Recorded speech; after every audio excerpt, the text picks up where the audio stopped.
Perkenalkan, kami dari kelompok 2 dengan anggota Almadia Laksono, Siva Aulia Raihanun, Hutari Andini, Ratolmus Noranfilan, dan Ramya Naraswari Wikantioso. Berikut adalah presentasi kami mengenai kajian explainable AI dan pembelajaran kooperatif dalam fisika pendidikan tinggi, perspektif bibliometrik, dan tinjauan literatur sistematis. Berikut adalah hal-hal yang akan kami jelaskan dalam presentasi kali ini. Yang pertama adalah pemilihan paper, yang kedua peran penting informational and document retrieval, yang ketiga penggunaan search string, syntax, dan queries, yang keempat strategi pencarian tambahan yang digunakan, yang kelima proses retrieval dan proses refinement, yang keenam, pemilihan platform untuk pengambilan dokumen. Yang ketujuh, perbedaan penggunaan search string dan strategi pencarian. Yang kedelapan, topik yang berpotensi menjadi riset baru. Pada kesempatan kali ini, kelompok kami memilih dua jenis paper yang berbeda, yaitu Systematic Literature Review atau SLR dan Bibliometric Analysis. Nah, paper yang dipilih untuk kategori Systematic Literature Review berjudul Cooperative Learning in Higher Education P6, a Systematic Literature Review yang ditulis oleh Kilvelainen Peterson et al. Pada tahun 2023. Nah, paper ini menyajikan tinjauan sistematis mengenai penerapan pembelajaran kooperatif dalam pendidikan fisika di tingkat perguruan tinggi. Dan yang kedua, untuk kategori bibliometric analysis dipilih paper berjudul Exploring Explainable AI, a Bibliometric Analysis yang ditulis oleh Sharma et al. Pada tahun 2024. Paper ini memanfaatkan metode bibliometrik untuk mengeksplorasi perkembangan riset di bidang explainable artificial intelligence. Oke, jadi selanjutnya kita akan memasuki pembahasan yang pertama, yaitu peran penting information dan dokumen retrieval. Nah, pertama-tama kita akan membahas dalam SLR terlebih dahulu. Nah, jadi information dan dokumen retrieval ini merupakan salah satu langkah atau kunci dalam SLR, karena dapat berguna untuk memastikan, semua studi yang relevan ini itu diidentifikasi dengan cara yang sistematis dan transparan, sehingga dapat menjadi, kunci utama untuk menjaga high recall and high precision. Nah, pada artikel yang kami bahas, penulis ini itu ingin memastikan, jika mereka ini menemukan, sebanyak mungkin artikel yang relevan dan hanya menyertakan, artikel yang benar-benar sesuai dengan fokus mereka, yaitu cooperative learning dalam fisika perguruan tinggi atau pendidikan tinggi dengan menggunakan pendekatan prisma, sehingga mereka ini, memperhatikan beberapa proses penting seperti meminimalisir bias, meningkatkan reproduksibilitas, dan yang terakhir yaitu, penyaringan transparan. Nah, untuk, meminimalisir bias, jadi mereka ini memakai 3 database besar, yaitu Scopus, Web of Science, dan ERIC untuk mendapatkan, cakupan literatur yang lebih luas dari 2 domain, yaitu pendidikan dan fisika. Nah, hal ini tuh dilakukan untuk menghindari terjadinya bias jika hanya menggunakan satu sumber data saja. Lalu yang kedua yaitu meningkatkan reproduksibilitas. Jadi search protokol mereka ini itu dijelaskan dengan sangat transparan, termasuk bagaimana mereka melakukan Prisma framework dan 2 ronde pencarian. Nah, mereka juga mencatat setting pencarian per database, misalnya pencarian yang dilakukan dengan menggunakan title, abstract, keywords untuk Scopus dan Web of Science. Lalu selanjutnya penulis juga mendokumentasikan proses pencarian, termasuk kata kunci seperti physics and cooperative learning. Lalu ada database dan filter. Nah, untuk filter ini mereka memfilter artikel yang bahasa Inggris dengan menggunakan bahasa Inggris dan artikel setelah 2010 serta artikel yang sudah melakukan peer review. Nah, untuk yang terakhir yaitu penyaringan transparan. Jadi seleksi ini itu dilakukan dalam 2 tahap. Yang pertama screening yang dilakukan dengan berdasarkan judul dan abstrak. Lalu yang kedua ada eligibility assessment, yaitu pembacaan penuh oleh 2 penulis secara independen. Nah, proses penyaringan ini juga dilakukan dalam 2 putaran. Pada bulan Maret 2021 dan September 2022 dengan kriteria eksplisit yang telah dijelasin tadi, kayak misalkan artikel yang sudah melakukan peer review, terus fokus pada pembelajaran kooperatif dalam fisika perguruan tinggi. Lalu dari penyaringan tersebut akhirnya menghasilkan 50 artikel dari 597 catatan awal. Nah, diagram Alert Prisma ini mendokumentasikan setiap langkah dan meningkatkan transparansi. Oke, nah untuk pembahasan yang kedua yaitu dalam bibliometrics paper. Jadi, analisis bibliometrics ini merupakan pendekatan kuantitatif yang digunakan untuk menilai publikasi, akademis untuk, mengidentifikasi seperti pola publikasi, sitasi, dan kolaborasi dalam suatu spesifik subjek penelitian atau, keahlian. Nah, tujuan utamanya yaitu, untuk memahami secara lebih dalam mengenai keterlibatan penulis dan institusi dalam proses, seperti membuat, menyebarkan, dan menyebarkan pengaruh dalam suatu bidang keilmuan. Nah, metode ini juga menggunakan metode statistical analytic, untuk menganalisis data bibliografis yang mencakup seperti kepengarangan, tanggal publikasi, judul jurnal, dan jumlah kutipan.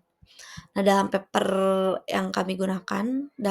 bibliometric analysis ini, eee, digunakan untuk mengukur tren publikasi dari tahun 2004 hingga tahun 2023 berdasarkan data dari Scopus. Nah, metode yang digunakan juga bervariasi seperti scientometric analysis yang digunakan untuk, melakukan science mapping. Lalu yang kedua ada webometrics dan cybermetrics yang digunakan untuk, menganalisis data dari website, web page, dan konten. Serta juga ada data yang dianalisis dengan menggunakan berbagai parameter kuantitatif dan kualitatif, untuk analisis bibliometrics. Nah, penulis juga menggunakan Postpeware, program untuk riset bibliometrik karena intuitive interface yang terkenal, visualisasi yang dapat dikonfigurasi, penanganan yang efisien untuk kumpulan data yang besar, dan kemampuan analisis yang canggih. Sama, fungsionalitasnya yang dilakukan juga komprehensif.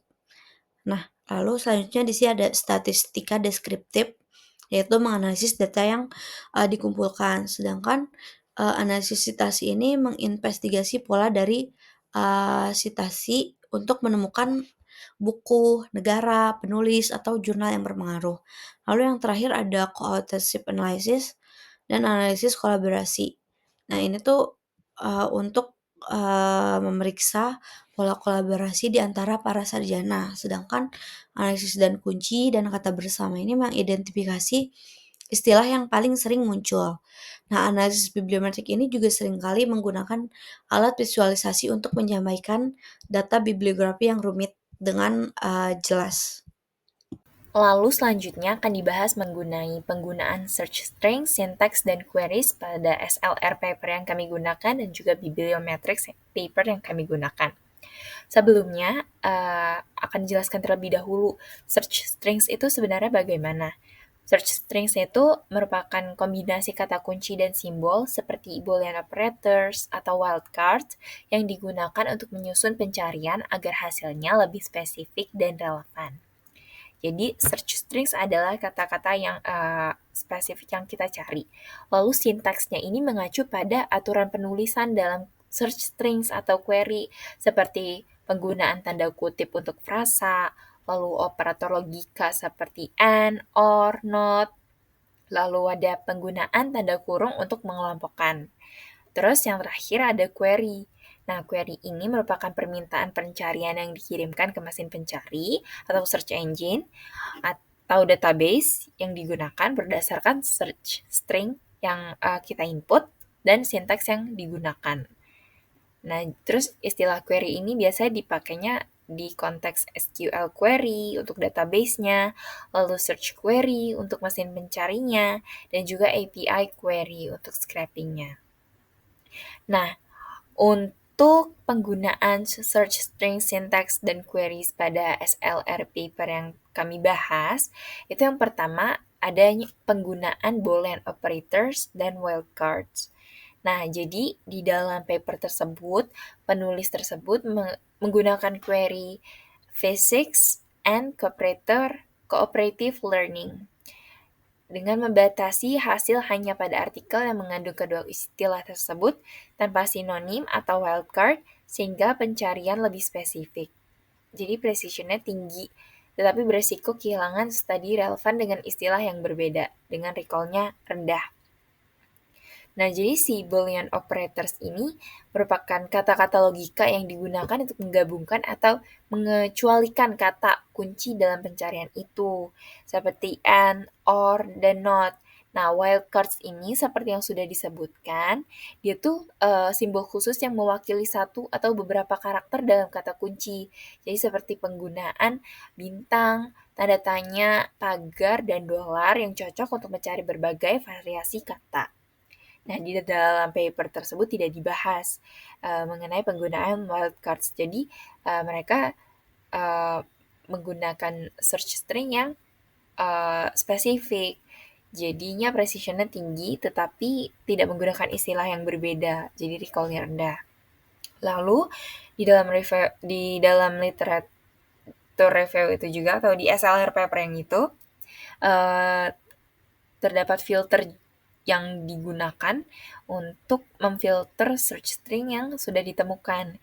Jadi, penulis ini membatasi pencarian hanya pada publikasi setelah 2010 untuk fokus pada tren terkini dan hanya menyertakan artikel jurnal peer-reviewed dengan pengecualian konferensi dan jurnal non-peer-reviewed serta menerapkan filter bahasa Inggris di Scopus untuk memastikan aksesibilitas.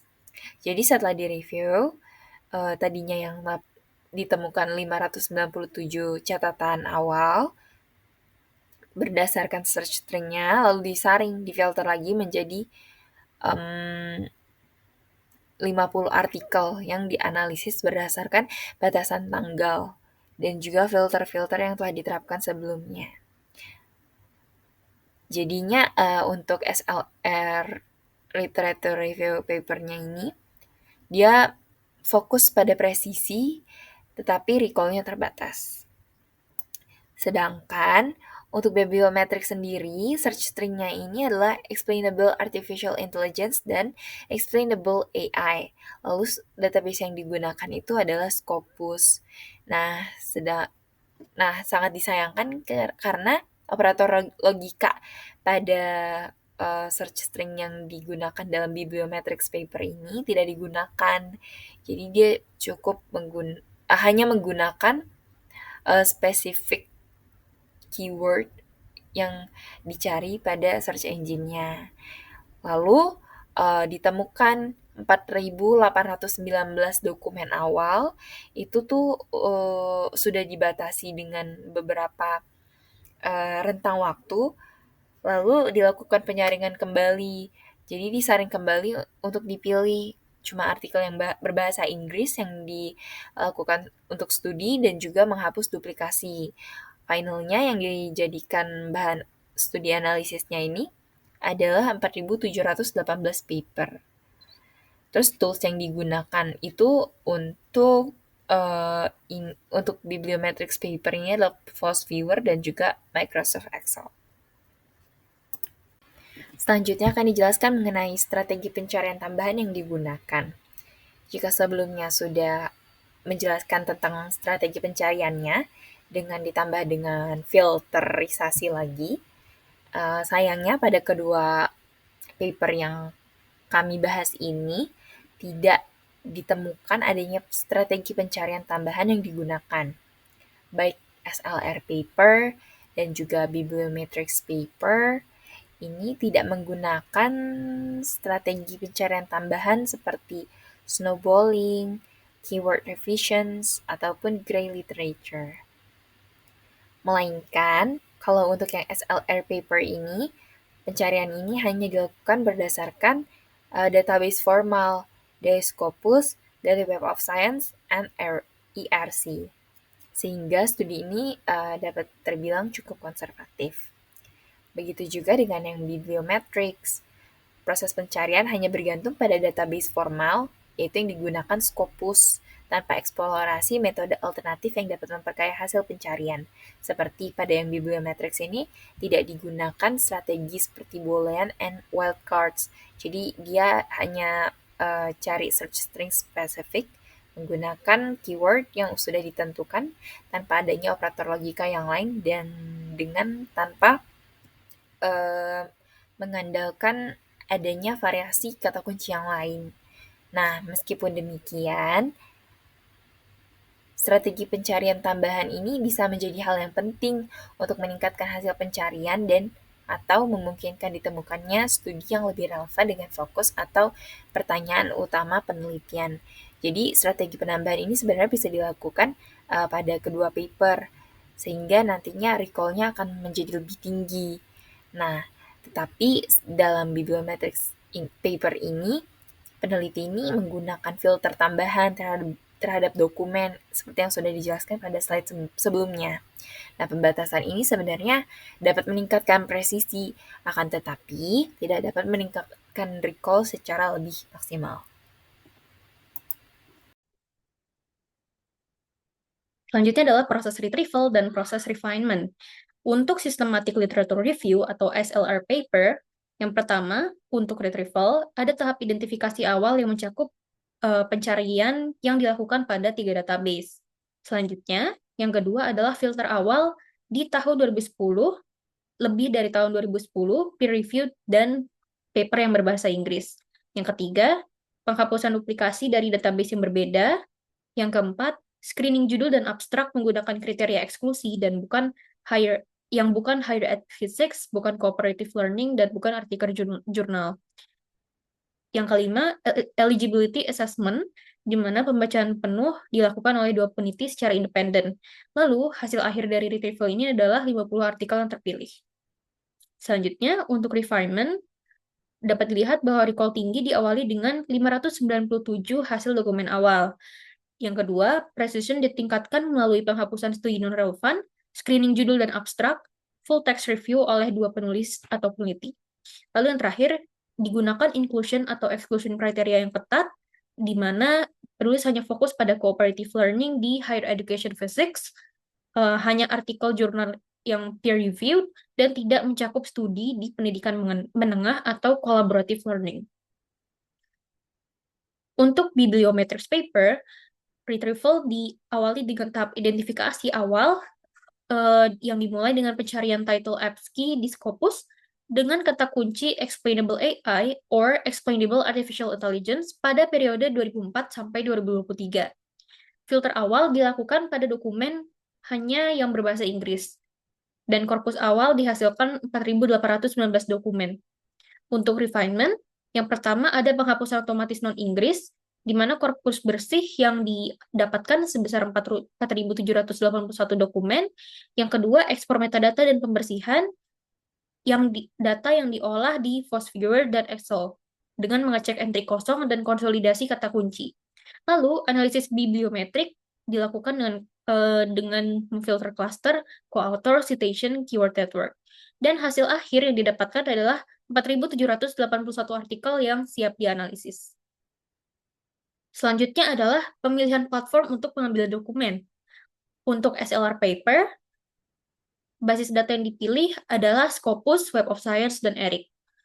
Karena penelitian yang penulis lakukan berkaitan dengan fisika dan ilmu pendidikan, di mana penulis memerlukan gabungan beberapa database yang multidisiplin dan spesifik terkait edukasi untuk memperoleh studi-studi relevan. Untuk bibliometrics paper, penulis memilih Scopus sebagai satu-satunya sumber rujukan dengan alasan cakupan basis data tersebut dinilai lebih luas dan lebih representatif dibandingkan dengan WOS, terutama untuk literatur SAI yang tersebar lintas disiplin, termasuk ranah ilmu sosial dan humaniora yang relatif kurang terwakili di WOS. Scopus juga dinilai lebih banyak menghasilkan dokumen yang relevan.